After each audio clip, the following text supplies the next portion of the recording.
ਦੋਸਤੋ 385 ਟਰੈਕਟਰ ਵਾਸਤੇ special generator ਆ ਗਿਆ ਜੀ, ਜਾਪਾਨੀ ਜਨਰੇਟਰ ਆ।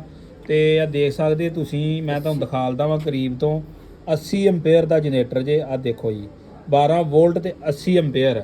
ਤੇ ਭਾਈ ਹੁਣਾਂ ਨਾਲ ਗੱਲਬਾਤ ਕਰਦੇ ਆ ਕਿ ਇਹ ਕਿੰਨੇ ਦਾ ਵਾ ਔਰ ਕਿਹੜੇ ਕਿਹੜੇ ਟਰੈਕਟਰ ਨੂੰ ਲੱਗ ਸਕਦਾ। ਸਰ ਇਹ 85 ਨੂੰ ਲਾ ਲਓ, 75 ਨੂੰ ਲਾ ਲਓ, ਫੋਰਡ ਨੂੰ ਲਾ ਲਓ, ਜਿਹਨੂੰ ਮਰਜ਼ੀ ਲਾ ਲਓ। ਜਿਹੜੇ ਹੈਵੀ ਲਾਈਟਾਂ ਜਿੰਨੀਆਂ ਤੁਸੀਂ ਕਹਿੰਦੇ ਹੋ ਲਾ ਸਕਦੇ ਹੋ, ਬਗੈਰ ਬੈਟਰੀ ਤੋਂ ਲਾਈਟਾਂ ਬਾਲੇ ਗਏ। ਸਹੀ, ਬੈਟਰੀ ਨਹੀਂ ਲਾਉਣ ਦੀ ਲੋੜ, ਬੈਟਰੀ ਵੀ ਨਹੀਂ ਲੋੜ ਦੀ ਲੋੜ ਨਹੀਂ ਬੈਟਰੀ ਤੋਂ ਬਗੈਰ ਫਿਰ ਸਲਫ ਕਿੱਦਾਂ ਵੱਜੇਗਾ? ਨਹੀਂ ਸਲਫ ਨਹੀਂ ਵੱਜੇਗਾ, ਲਾਈਟਾਂ ਵਾਲੀ ਜਾਏਗਾ। ਯਾਨੀ ਕਿ ਇੰਨਾ ਹੈਵੀ ਹੈ ਜਨਰੇਟਰ, ਬੈਟਰੀ ਤੇ ਲੋਡ ਨਹੀਂ ਪਾਏਗਾ। ਬੈਟਰੀ ਦਾ ਲੋਡ ਨਹੀਂ ਪਾਏਗਾ। ਤੇ ਇਹ ਕਿੰਨੇ ਦਾ ਜੇ? ਇਹ ਸਾਰੇ ਤੁਹਾਨੂੰ 9500 ਦਾ ਫਾਈਨਲ ਮਿਲ ਜਾਏਗਾ। ਸਹੀ, ਜਾਪਾਨੀ ਆ? ਜਾਪਾਨੀ ਦੀ ਪੂਰੀ। ਇਹ ਕਿਹੜੀ ਕੰਪਨੀ ਦਾ ਵਾ?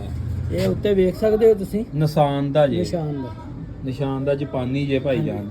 ਤੇ ਭਾਈ ਆਪਣਾ ਕੋਈ ਰਾਬਤਾ ਨੰਬਰ ਦੇ ਦਿਓ, ਅਗਰ ਕਿਸੇ ਨੂੰ ਪਾਕਿਸਤਾਨ ਚ ਚਾਹੀਦਾ ਹੋਵੇ ਤਾਂ ਆਨਲਾਈਨ ਭੇਜ ਸਕਦੇ ਹਾਂਜੀ ਜੀ। ਹਾਂਜੀ, ਇਨਸ਼ਾਅੱਲਾ ਸਾਨੂੰ ਰਾਬਤਾ ਕਰਕੇ ਅਸੀਂ ਵੈਗਨ ਦੇ ਹੱਥ ਰਖਾ ਦਿਆਂਗੇ। ਸਹੀ। ਅੱਗੋਂ ਲੈਣਾ ਉਹਨਾਂ ਦਾ ਕੰਮ ਆ। ਸਹੀ, ਆਪਣਾ ਰਾਬਤਾ ਕੋਈ ਨੰਬਰ ਮਸਲਾ ਮਸਾਇਲ ਸਾਡਾ, ਸਹੀ ਕੋਈ ਜ਼ਿੰਮੇਵਾਰੀ ਦਾ ਕੋਈ ਨਹੀਂ ਕੰਮ ਕਰਦਾ, ਸਾਡੀ ਜ਼ਿੰਮੇਵਾਰੀ ਹੈ ਕਿ ਮਾਂ ਤੱਕ। ਸਹੀ। ਅੱਛਾ, ਅਗਲੇ ਦੇ ਘਰ ਜਾ ਕੇ ਨਾ ਕੰਮ ਕਰੇ ਤਾਂ ਵੀ ਤਾਂ ਵੀ ਜ਼ਿੰਮੇਵਾਰੀ ਹੈ। ਜ਼ਿੰਮੇਵਾਰੀ ਹੈ। ਸਹੀ ਸਹੀ। ਤੇ ਬਾਕੀ ਭਾਈ ਆ ਇਹਨਾਂ ਦੇ ਰਾਬਤਾ ਨੰਬਰ ਜੇ, ਇਹਨਾਂ ਰਾਬਤਾ ਨੰਬਰ ਤੇ ਫੋਨ ਕਰਕੇ ਤੇ ਇਹਨਾਂ ਕੋ ਜਨਰੇਟਰ ਦੇ ਬਾਰੇ ਇਨਫੋਰਮੇਸ਼ਨ ਲੈ ਸਕਦਾ ਜੀ।